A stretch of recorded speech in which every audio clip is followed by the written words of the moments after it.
ನಮಸ್ಕಾರ ವೀಕ್ಷಕರೇ, ಆರ್ ನ್ಯೂಸ್ಗೆ ಸ್ವಾಗತ. ನಾನು ಪರ್ವೇಜ್ ಪರಿವರ್. ಬೆಂಗಳೂರಿಗೆ ಬಂದಿಳಿದ ಪ್ರಜ್ವಲ್ ರೇವಣ್ಣ ಅರೆಸ್ಟ್.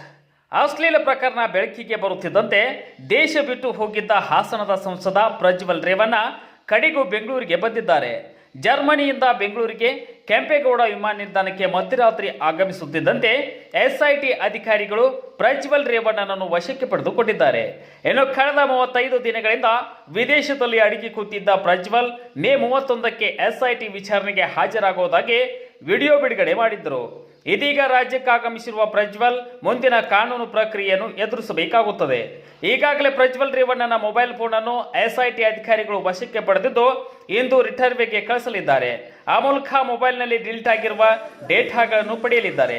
ಇದರ ಜೊತೆಗೆ ಪ್ರಜ್ವಲ್ ರೇವಣ್ಣ ಬಳಿ ದೊರೆತ ದಾಖಲೆಗಳು ಹಾಗೂ ಲಗೇಜ್ಗಳನ್ನು ಪರಿಶೀಲನೆ ನಡೆಸಲಿದ್ದಾರೆ.